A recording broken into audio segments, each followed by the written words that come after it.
Hello नमस्कार everyone, स्वागत है आप सभी का आपके अपने चैनल नॉलेज मंत्रा के ऑनलाइन प्लेटफॉर्म पर। उम्मीद करती हूँ आप सब बहुत अच्छे होंगे और आप सभी का जो रिवीजन कार्य है वो बहुत अच्छे से चल रहा होगा। ओके, तो चलिए हम अपने टॉपिक की ओर चल रहे हैं।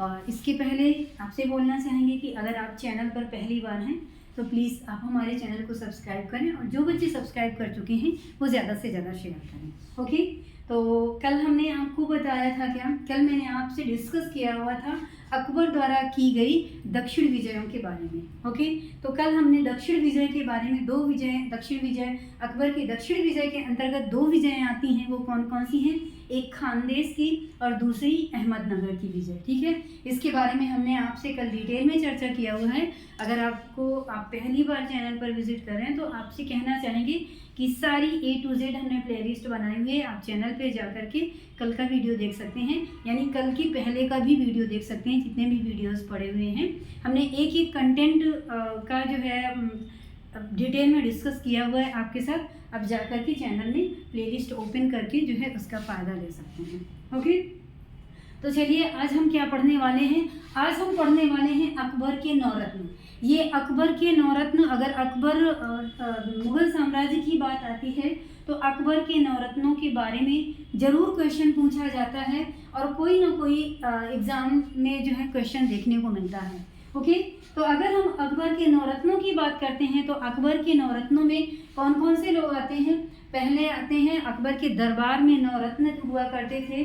ये 9 व्यक्ति होते थे जो कि अकबर अपने दरबार में इन लोगों को नौरत्नों में शामिल किया हुआ था। यानी कि प्रत्येक व्यक्ति में कुछ ना कुछ विशेषता थी, वो अपने कार्य के लिए सिद्धहस्त था।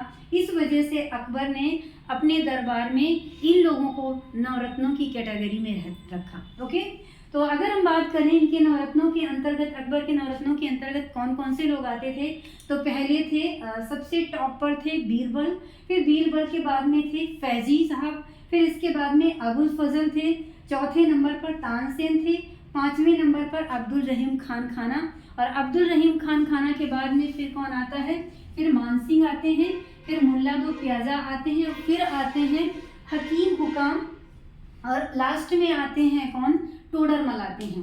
ओके, तो ये 9 व्यक्ति थे जो अकबर के नवरत्नों में से शामिल थे। ओके, आपसे क्वेश्चन कैसे पूछेगा कि 3 इन नवरत्नों में से उठा लेगा या फिर एक नवरत्नों में से उठा लेगा और अदर व्यक्तियों के नाम दे देगा, और आपसे क्वेश्चन पूछेगा कि दिए गए इसमें क्वेश्चन में जो है अकबर के नवरत्नों में से कौन सा व्यक्ति शामिल था या कौन सा व्यक्ति शामिल नहीं था। ओके, इसके बारे में हम आपसे जो है जब भी क्वेश्चन करवाएंगे तो इसके बारे में आपसे हम डिटेल में डिस्कस करेंगे।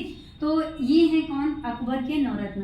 अब हम एक एक करके प्रत्येक नवरत्न के बारे में बात करेंगे कि हर एक नवरत्न, जो भी नवरत्न थे तो उनकी विशेषता क्या थी। ओके, तो एक एक करके हम डिटेल में चर्चा करते हैं। सबसे पहले आते हैं कौन?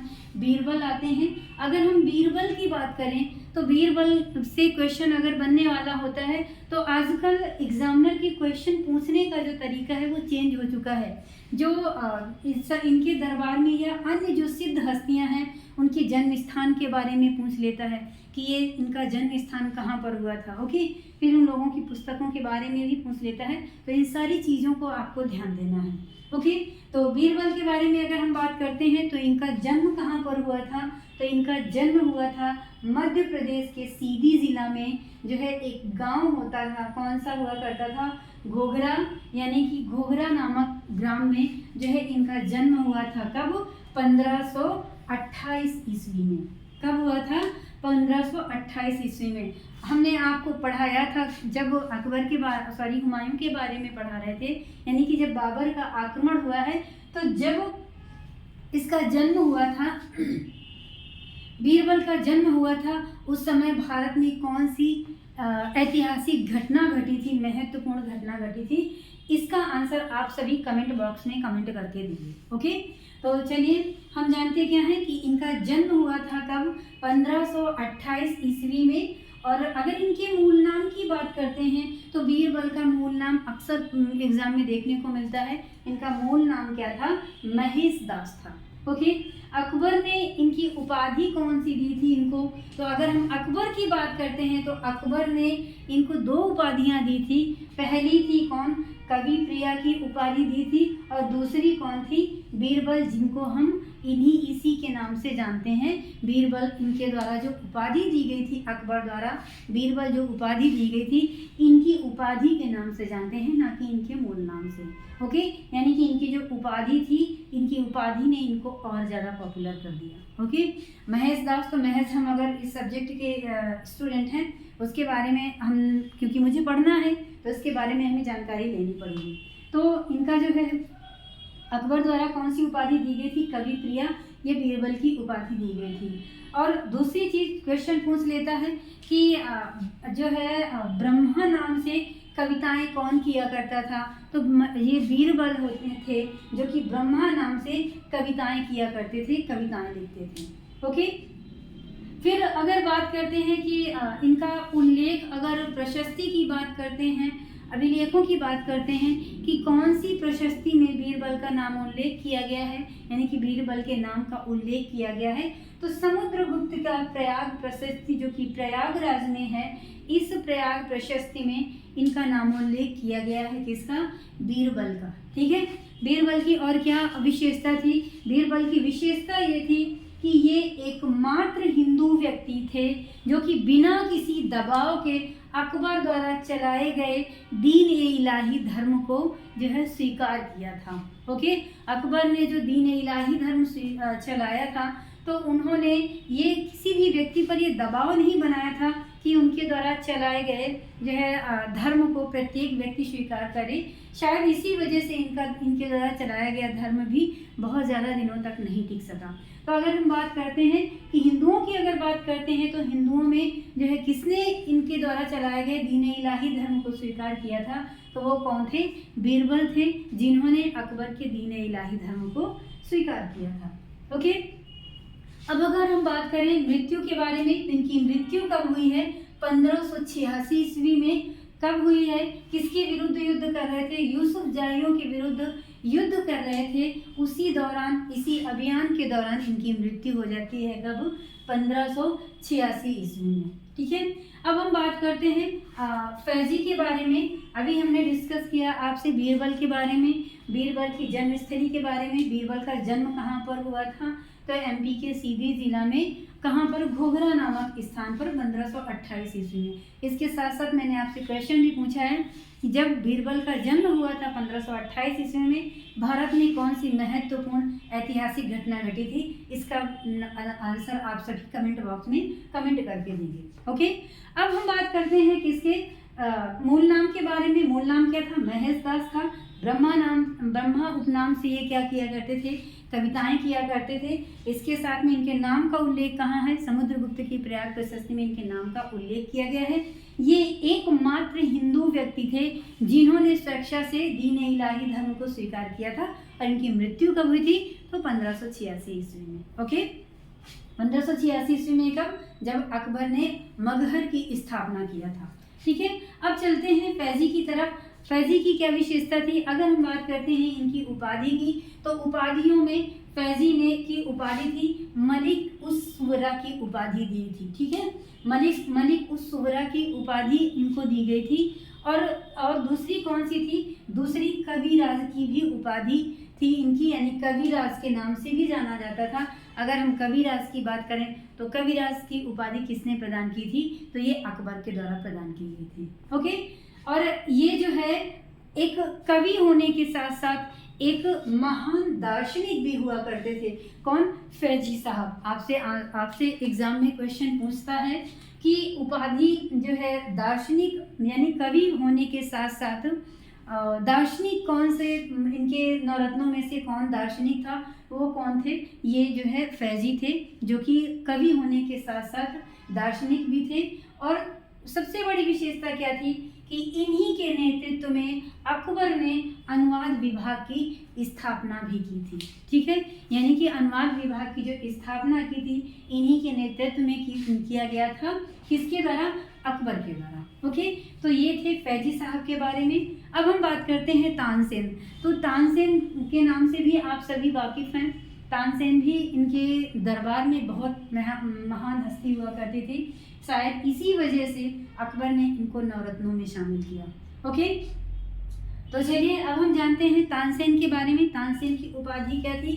कंठाभरण वारी विलास। और अगर हम इनके मूल नाम की बात करते हैं तो मूल नाम क्या था?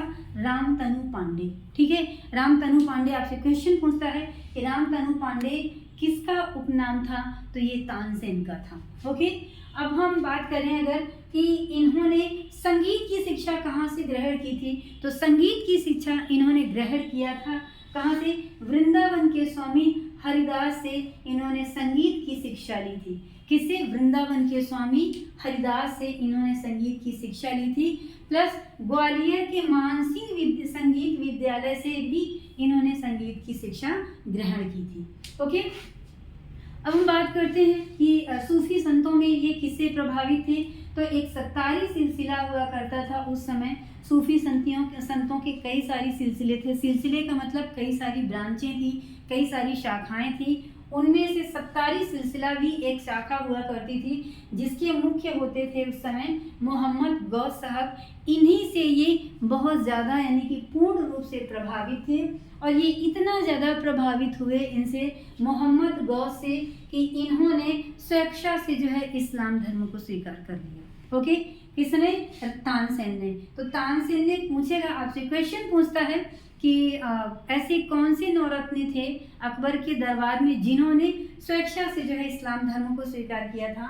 तो वो कौन था? वो तानसेन थे। ठीक है, आई होप आप सभी को ये सारी चीज़ें क्लियर हो रही होंगी। ठीक है, अब क्वेश्चन आपसे पूछता है कि जब ये अकबर के दरबार में आए हैं, कौन? तानसेन जब अकबर के दरबार में आए हैं, इसके पूर्व किसके दरबार में ये रहा करते थे? तो रीवा रियासत के एक राजा हुआ करते थे, कौन? रामचंद्र। इन्हीं के दरबार में रहते थे। किसके पहले? जब ये अकबर के दरबार में आए हैं। ठीक है, अब इसके बाद में इन्होंने जो है किस राग का आविष्कार किया? तो अगर राग की बात करते हैं तो राग में जो है इन्होंने रुद्रवीणा और मियाँ की टोढ़ी राग का आविष्कार किया। किसका? रुद्रवीणा और मियाँ की टोढ़ी राग का आविष्कार किया। और मृत्यु इनकी कब हुई थी? तो मृत्यु इनकी हुई थी 26 अप्रैल 1589 ईस्वी में इनकी मृत्यु हुई। कहाँ पर मृत्यु होती है? आगरा में। किंतु इनको दफनाया कहाँ पर जाता है? तो इनको दफनाया जाता है ग्वालियर में। तो ग्वालियर में दफनाया जाता है, इसका मतलब आपसे क्वेश्चन पूछ सकता है कि तानसेन की समाधि कहाँ पर बनी है? तो तानसेन की समाधि बनाई गई है कहाँ पर? ग्वालियर में। लेकिन मृत्यु अगर पूछता है कि मृत्यु कहाँ हुई थी, तो आगरा में हुई थी। ठीक है, कॉमन सेंस लगा करके लोग ये सोचने लगते हैं कि जहाँ पर मृत्यु हुई होगी वहीं पर इनको दफनाया गया होगा, किंतु ऐसा नहीं है। मृत्यु इनकी आगरा में हुई है, किंतु दफनाया कहाँ पर गया है? ग्वालियर में दफनाया गया है। तो ये थी आज की इंफॉर्मेशन, आज का डिस्कशन। आज हम अपने लेक्चर को यहीं पर विराम देना चाहेंगे और नेक्स्ट डे जो बचे हुए इनके नवरत्न हैं, इनके बारे में हम डिटेल से आपसे डिस्कस करेंगे। ठीक है, तो आज के लिए इतना ही। नेक्स्ट डे आप लोगों के समक्ष इसी टॉपिक के साथ हम मिलेंगे, जो कि बचा हुआ है, कल उसको कंप्लीट करेंगे। फिर देखते हैं आगे हमें क्या पढ़ना है। ओके, तो तब तक आप सभी स्वस्थ रहिए, रिवीजन करते रहिए, प्रैक्टिस करते रहिए और स्वास्थ्य का अपने ज़रूर ध्यान रखिए। ठीक है, तो आज के लिए इतना ही। नेक्स्ट डे नए वीडियो के साथ आपके समक्ष उपस्थित होंगी। धन्यवाद।